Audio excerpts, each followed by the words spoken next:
Arsyeja pse koloneli Todd shpallët qytetar deri në Veçan është për shkak se na ka lidh një miqësi, shpresoj që miqësia jonë të vazhdoj dhe kontributi juaj tjetë është i nevojshëm prapë për neve. Ne nuk dëshirojmë me jetu në armiqësi të përjeshme me Serbinë. The one thing I learned was that nobody gave Kosovo their freedom.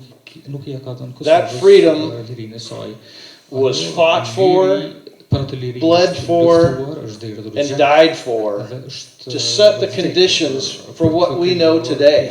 Sot jemi në një situatë ku na kthehet kujtesa pak më mas në një qytet i cili nuk ka ekzistuar. Në një qytet që ka pas shumë dhimbje, mirë po që është merit e këtij populli, këtyre njerëzve që kanë rilind jetën, e kanë ndërtu jetën këtë qytet dhe po ecën me hapa të sigurt sado që janë të ngadalshëm. Arsyeja pse koloneli Todd shpallët qytetar deri në Veçan është për shkak se na ka lidh një miqësi e cila fillon me plagosjen e një çuni të ri në qytetin e Veçanit, i cili nuk e ka pas moshën për luftë, dhe që ka marrë një raport, një lidhje me kolonelin Todd, zotin Borim Bruçaj, i cili është plagos në momentet kur mbi këtë popull po bëhej gjenocid.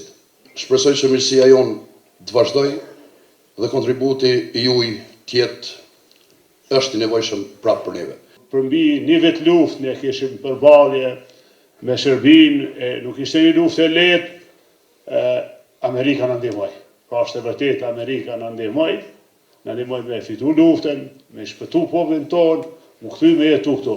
Na ndihmoi ma vonë në shpalljen e pavarësisë, në bërjen e ushtrisë tonë, që sot e kemi, edhe ne qenë përpara. Ne nuk dëshirojmë me jetu në armiqësi të përjeshme me Serbinë. Pa nuk është qëllimi ynë që gjithkohën të jemi në një lloj gjendje lufte me Serbinë, nuk kem nevojë. Ne dëshirojmë një marrëveshje me Serbinë, një marrëveshje të paqes, e kem fqi. Historia ka qenë tragjike, përgjakshme. I am deeply humbled and truly honored to be here with you all. It was truly my honor and privilege to serve here in Kosovo as part of NATO, as part of the U.S. Army, as part of the Iowa Army National Guard 10 years ago. And it was incredible to learn the stories of the soldiers that I served with in the Kosovo Security Force, who had such an incredible role in forging what we all know today as Kosovo. The one thing I learned was that nobody gave Kosovo their freedom. That freedom was fought for, bled for, and died for to set the conditions for what we know today.